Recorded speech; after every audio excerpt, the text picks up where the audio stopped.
Hey folks, so I'm going to show you some of the tools I use in the timber. So primarily, another section I'll show you in a little bit, we're doing some crop tree release and also doing hack and squirt. So what I'm doing is I am selecting your oaks, cherries, there's no hickory in here, but there was hickories, or if you had potential black walnut or whatever crop tree be considered in your area, you'd be marking those trees. But what I'm doing is I am killing with hack and squirt like elms and honey locusts and cedar trees. I won't be able to reach with a mulcher with a massip here, but at the same time I'm marking trees. So kind of a quick thing, I've talked about this a lot on my Instagram, but I get kind of tickled how these making about efficiency, so we'll talk about that real quick.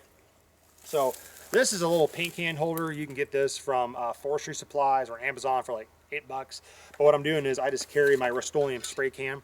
Now I'm using this is what I have left over. There is forestry rated paints. Rust-Oleum is totally safe for the tree, but I think the timber paint's a lot cheaper. I just got a couple cans left over, but here you can see the kind of little handle you can use to save your finger from getting covered in paint all day long. You can wear gloves obviously, but if you have a good pair of gloves, this would be a better way to prevent paint getting all over you. This was like $4.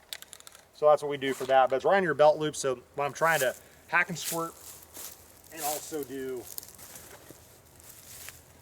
marking tree at the same time, I can just put my hatchet back in its sheath, grab my massip here, squirt, go back and forth. That way I can mark a crop tree, put it back in the holster, grab this axe, do my hack and squirt, and move on to the next tree.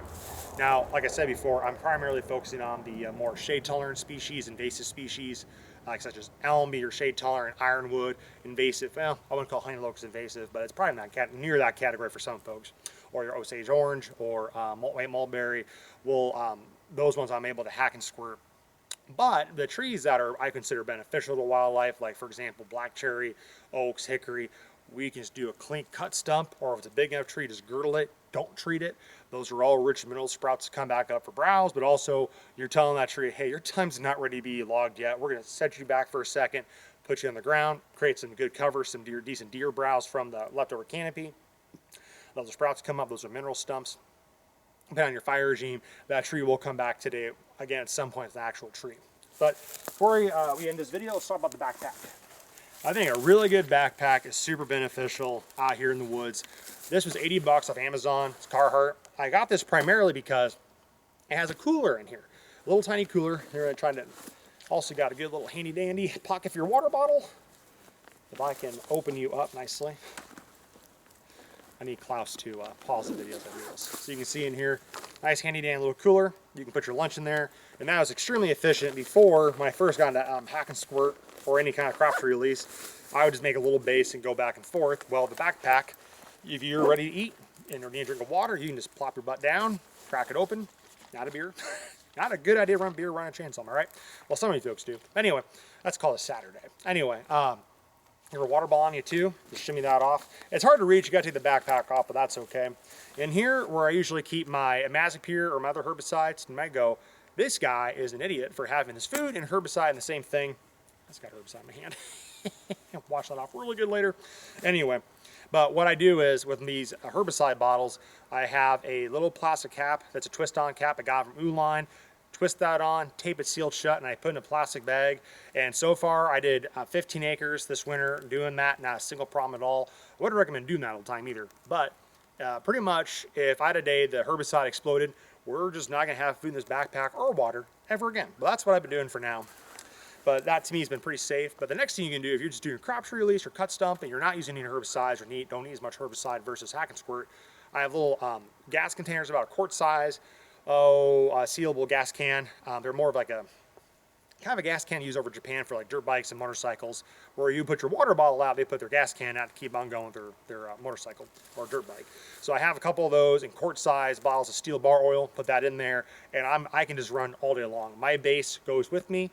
I usually just go through a couple quarts of each every day, so it's not a big deal. I have a funnel and my gas back at the truck or back home. I can fill that up, so I don't have to carry all this extra weight with me. This backpack will keep you warm. If you sweat like me, you'll be sweating within minutes trying to just keep yourself cool. That's a good thing on a cold day. You know, this backpack is Carhartt brand. It feels very insulated to me, so it keeps you warm, but you're gonna sweat real easy like I do. But quick, easy little system, and also spare paint cans. Like in this pod, keep my truck keys. I just lock my truck because you just never know when you're out in the woods who's gonna be looking at your truck when you're gone. You people shouldn't be snooping around, right? And I keep my, I'll show you my sharpener. It's, I can never name the puck. They're really recommended. And my bar tool's in here too for my chainsaw. And spare, here it is, spare bar nuts. So I think it's called, not Pulaski. I'll have to find the name of the puck. But this, you just put some water on your course edge and make little circles. We'll do a video on that. Another guy you should follow on Facebook is Matt Martin. He's a really good hackin squirter from Arkansas. Dozer operator, check him out. I think it was Martin Habitat and Excavating. Anyway, he has some really great videos how to sharpen hatchets. But when you're on the field and your hatchet's starting to get dull, this thing is like not even a pound. Squirt some of your bottled water on there, or if you're not too worried about it, you carry a small bottle of grease with you, put it on there. Water's been the preferred way that's been getting really good. And you can make that hatchet really sharp in a few minutes while you're having your lunch. So that's just a good little thing to carry when you're in the woods. So I hope you found this video helpful. It saved me a lot of time and energy going back and forth. Everything's with me. I'm all portable. We can get the job done a lot faster.